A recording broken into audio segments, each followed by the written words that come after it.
yéen a ngi ànd ak seen portail Baol Média nekk fii ci Mbàkke Bawol ngeen ci am bépp actualité ànd leen ak seen portail Baol Média di premier portail d'information générale fii ci région bu Diourbel. Baol Média xibaar yu wér te wóor te leer.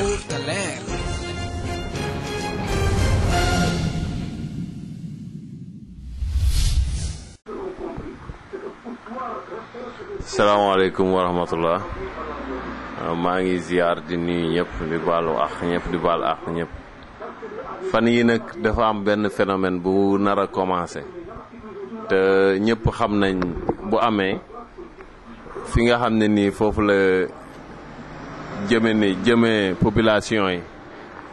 surtout que ci diggante Touba ak Mbàkke ak li ko wër ñi nga xam ne dañoo wékku ci yoonu Seexul Xadim muy lan di politiciens yi di sàkku ay ndigal électoral moom élection rek lañ koy xaare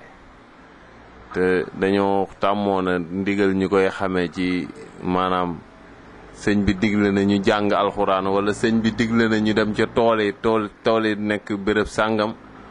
wala sëñ bi digle na ñu ñëw ci liggéeyub Sëriñ Tuubaa bi wala affaire yu demee noonu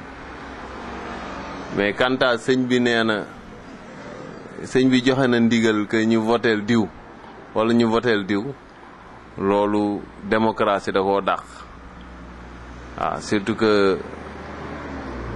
li ñuy doon ay ndaw am na luñ jot a fekke ci politique waaw am na fi ay kilifa yu nga xam ne nii seen der xaw naa yàqu ci ay yenn ndigal yi ndax am na ndigal yiñ joxe woon te fekk yàlla def na dogalam ba pare loolu yëpp dafa doy waar waaw bii ñu mujjee dégg nag moom wax dëgg yàlla suñu fàttalikoo tuuti ci élection yu présidentielle yële passé am na benn ndigal bu mu fi joxe woon waaw te dogal ba jiwoon na ba pare liñ naan dafa niiloon loolu def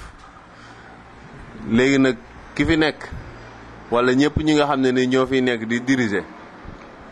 ñoom liy seen yitte moom mooy doon envoyé colon bi la nga xam ne ni tubaab bi mi ngi ko doon wut ci Sëriñ Tuuba di bëgg lu ñaaw ci moom loolu ba léegi tubaab baa ngi koy wut ci Tuuba waaye nag ay tubaab doxatuñ ko ay nit ñu ñuul a koy dox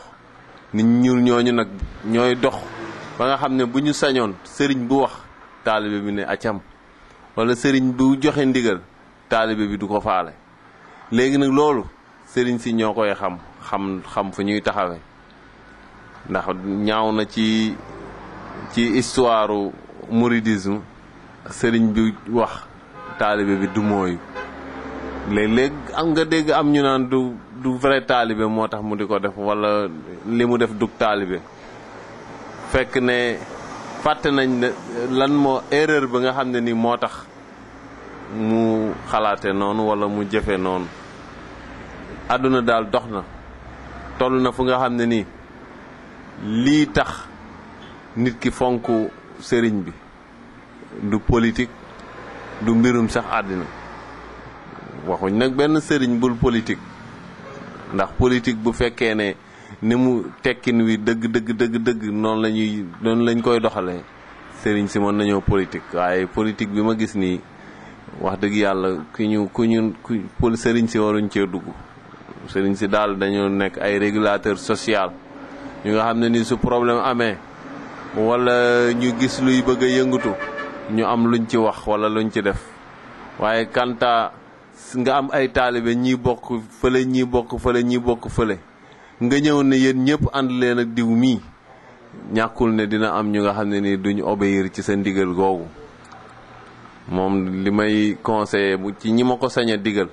ndax wax dëgg yàlla taalibe bu dem bay digalub sëriñ xaw naa jaaxle waaw ñi nga xam ne sañ naa wax daal moom mooy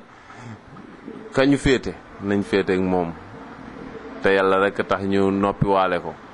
ndax jàpp ne am nañ njaboot goo xam ne nii féetewuñu ak kooku te jariñ nañ kër gi ñu bàyyi noonu tubaab bi nag la muy wut ba léegi mi mu koy wut nañ fàtte ne kii fi nekk nii waxoon na ne ak paloom geneen kër la koy gërëme di ko sante waaw léegi nag ñun nañ xam ñooy kan ak lu ñu doon jërë ngeen jëf